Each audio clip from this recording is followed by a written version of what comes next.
Timo Rautsianen, seorang pria berusia 38 tahun dari Helsinki, adalah seorang profesional yang tampak sukses, dengan karir yang stabil di perusahaan teknologi dan keluarga yang mendukung. Kehidupannya tampak sempurna dari luar. Namun di balik kehidupannya yang tampak sempurna itu, Timo menyimpan rasa putus asa yang mendalam.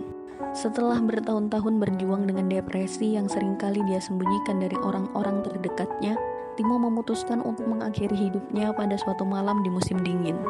Kematian Timo adalah bagian dari statistik yang mengerikan, tapi bagi keluarganya itu adalah tragedi yang tak terungkap.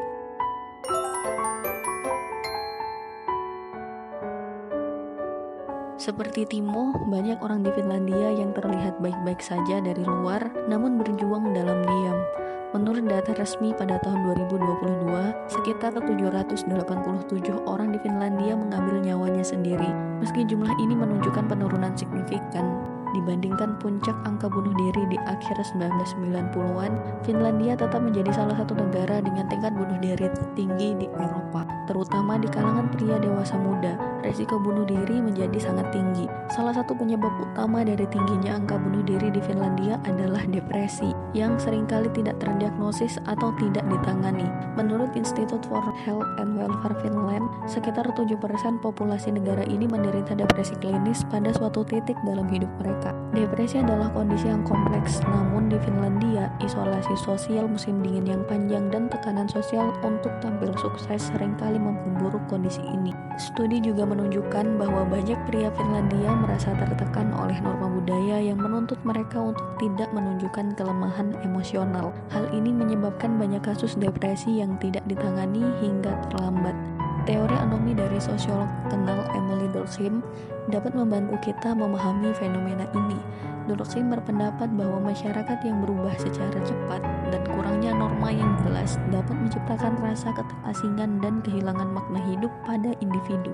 Di Finlandia, modernisasi yang cepat dan perubahan sosial mungkin telah memperparah perasaan terisolasi ini bagi banyak orang. Hal ini diperkuat oleh budaya diam-diam kuat yang menghambat individu untuk mencari bantuan kesehatan mental saat mereka membutuhkannya. Pemerintah Finlandia telah melakukan berbagai upaya untuk menurunkan angka bunuh diri, termasuk kampanye kesadaran dan layanan kesehatan mental yang lebih mudah diakses.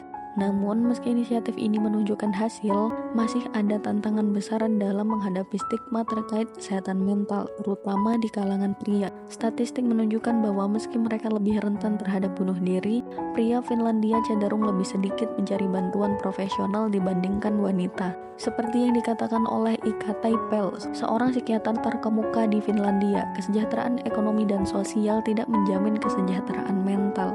Kita harus lebih serius mendengarkan, terutama terhadap mereka yang merasa terasing di tengah kemajuan dan kebahagiaan yang dianggap sebagai norma. Di tengah citra Finlandia sebagai salah satu negara paling bahagia di dunia, ada kenyataan yang tidak sering diungkapkan, bahwa banyak warganya yang merasa kesepian, tertekan, dan terjebak dalam kesunyian emosional. Sementara dunia luar melihat Finlandia sebagai contoh kebahagiaan, sebagian masyarakat Finlandia justru bergelut dengan masalah kesehatan mental yang sulit diakui secara terbuka. Jangan biarkan gambaran kebahagiaan nasional yang terlihat di permukaan menipu kita. Selalu ingat bahwa di negara paling bahagia sekalipun, ada individu yang merasa tersesat di tengah keramaian.